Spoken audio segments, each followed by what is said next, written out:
three levels of quality, high, medium, low. You're selecting between three different quantization tables. Digital cameras can vary the quantization table by both make and model.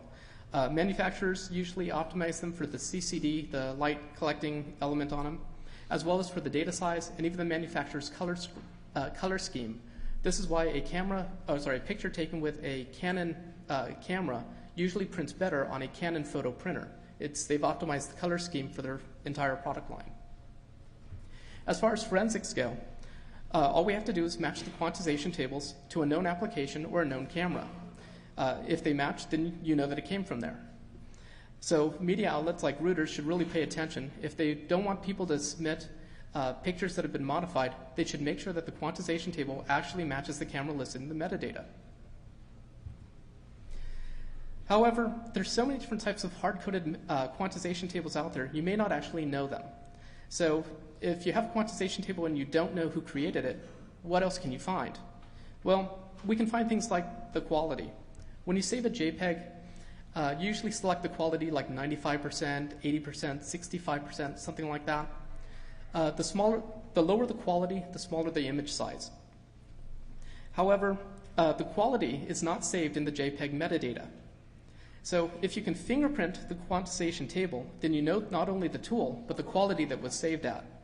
But if you don't know it, then we need to estimate the quality. And the way we derive it is by actually looking at the quantization tables. Most JPEGs have two quantization tables, one's used for luminance and one's used for both chrominance red and chrominance blue. On occasion, there's three tables where they separate out red and blue. All we need to do is look at the elements on them. There are 64 bytes for them. The first byte is referred to as the DC, and it's effectively a scalar. What's important are the AC values, the remaining 63, and those are compression by frequency. So to find out the quality, all we need to do is average the values. So in my first table, the average AC value is 11.63, and the average chrominance value is 17.57. We then have to average the tables. Since it's YCRCB, we average the three tables, or one table duplicated, and we get 15.59. Now, YCRCB is how the tables work, but we display it in RGB, so we need to account for the data conversion. And so a real simple, quick, and dirty way is to simply subtract the tables. So we get 5.94, and then we combine all these numbers to find out what the actual quality is. In this case, it comes out to be 90.35, or since JPEGs use integers instead of floating points, we can just round and say it's 90%. If you actually want to see how this thing works, I have a more detailed example. On your CD-ROM, I've released a program called JPEG Quality, and it actually it displays the JPEG quantization tables as well as computes the estimated quality. But quantization tables have their own problem. You see, JPEG data loss is cumulative. Every time you save a JPEG, the image gets a little bit worse. So if I save an image at 75%, load up that 75% image, and then resave it again at 90%, the image is not going to get any better. It's just not going to get much worse. However, that last resave is going to have quantization tables that match 90% and not the 75% original or the 67.5% combined. And so the question is, how do you detect if an image has been resaved? To do this, we use principal component analysis. PCA is used to separate out information. You usually see it in problems like data clustering or computer vision or data compression. So what it does is it basically identifies the widest point along a data cluster.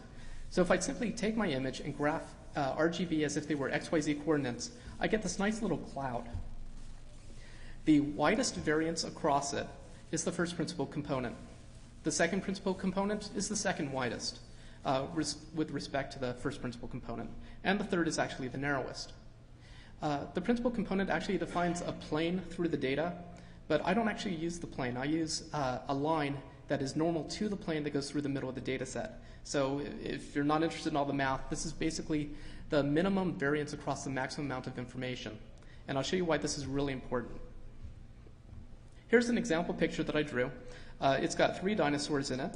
If we take a look at the first principal component, it looks fairly washed out. And this is because all of the colors it's the minimum variance, so all of the colors are pretty much the same distance from the line. The second principal component pulls out information, and the third pulls out other information. The neat thing is we can actually see JPEG artifacts. Keep an eye on the top border and around the dinosaur heads. At 95%, you can barely see that there's any type of corruption, any type of JPEG artifact. At 90%, there's a little bit, but you probably can't even see that. 80%, 70, 60, 50. At 50%, you can actually see big squares at the top and somewhat of a halo around the dinosaur's head. This also allows us to tell if pictures have been spliced. For example, I took 2 pictures of my dinosaur, one saved at 90% and one saved at 75%, and I overlaid a small square at the 75% on top of the 90%. So here's what it actually looks like, and to the human eye, we really can't see a difference. But to the principal component analysis, there is a difference. Might be hard for you guys to see, but inside the square are much larger chunks and blocks than outside of it. And in fact, if we zoom in on it, you can see that on one side, on the left side, are smaller chunks and artifacts than on the right side. So we can take this back to our moon example. According to the artist, this picture, the picture was created using a program called 3ds Max and post-processed in Combustion and Photoshop.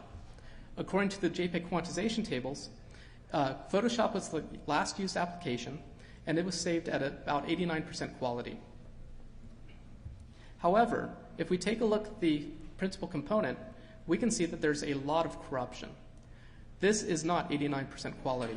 This is more like, 40% quality.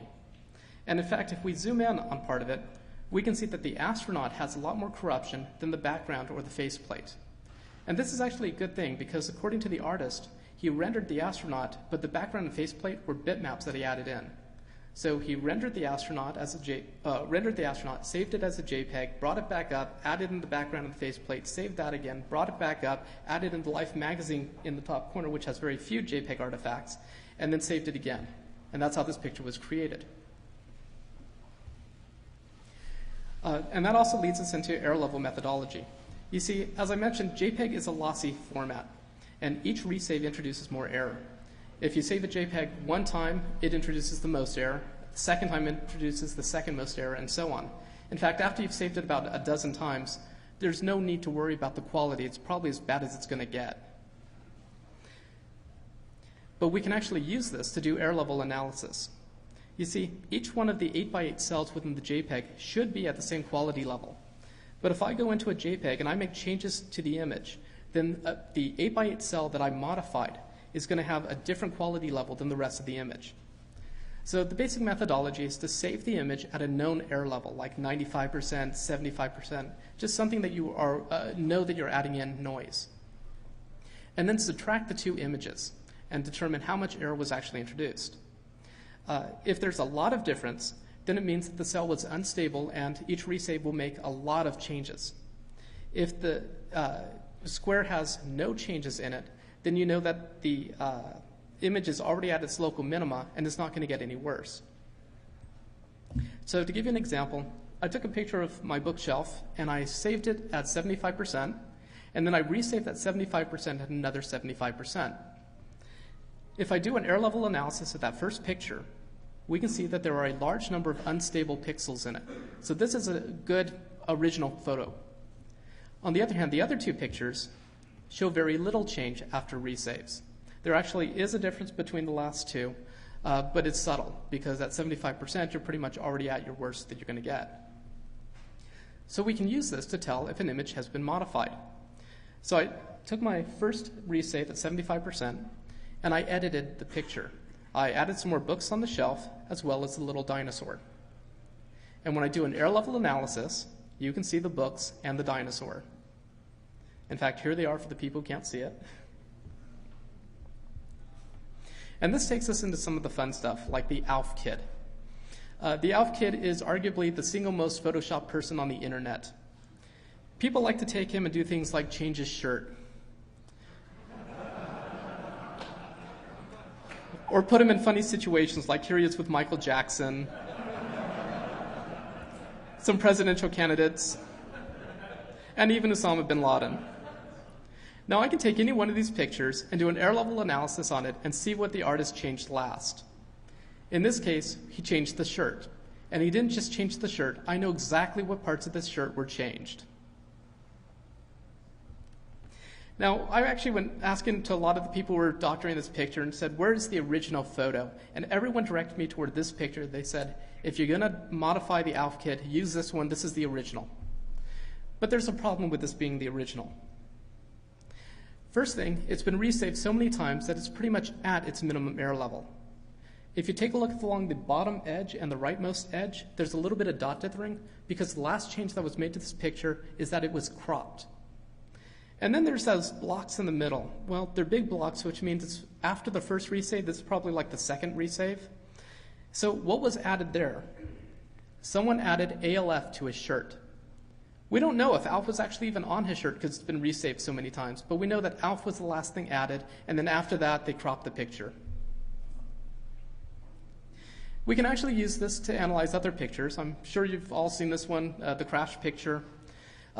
This picture, when it first came out on September 11th, or shortly after September 11th, the mass media picked it up, and of course, only Fox News thought it was real. But it's one thing to say that this is a fake picture. It's another to actually see it. We can see along the bottom edge and the rightmost edge that the image was cropped, and that big blue square in the bottom corner, that's where the timestamp was added. The nose of the airplane also had the stripe added to it. Even though the airplane itself was added to the picture, we can't tell that from using air level analysis because it's been resaved too many times. So the question becomes, if the quality is the same, how can you find differences in the picture? And in particular, how can you identify layers? And to do that, we use wavelets. Wavelets are just so cool.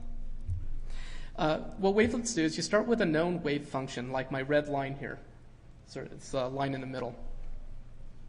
And you can scale it as much as you want. So in this case, I scaled it by 2, making the green line, which is a little smaller.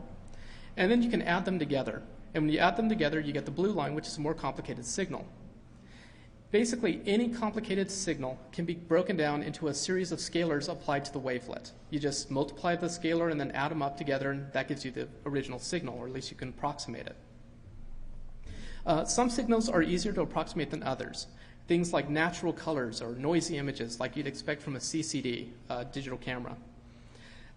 However, some signals are more difficult than others. Any electrical engineer here knows that square waves are very hard to approximate with an analog signal. The middle part is the easy part. It's the corners are really hard to approximate. And so that takes more wavelets. Same thing goes with smooth or linear transitions. This is like a gradient scale in color. And that's because they're approximated using stair steps. And again, filling in those little squares is really hard. And finally, extreme values like black and white are difficult to approximate. So if I have a picture that's 800 by 600, it has approximately 48,000 wavelets per color channel. However, we don't need to render all of them to get an idea of what's inside the picture. If we just render a few % of them, the picture will appear blurry. So if we render it with like 3%, it'll be blurry. If we render it with a couple more %, say 5%, it'll be less blurry and so on. And this can be used to identify modifications. You see, if an image is scaled, either bigger or smaller, what you're either doing is compressing the picture, making it smaller, which gives you more square waves, or you're stretching it out, creating more linear transitions, which is more linear estimates. And so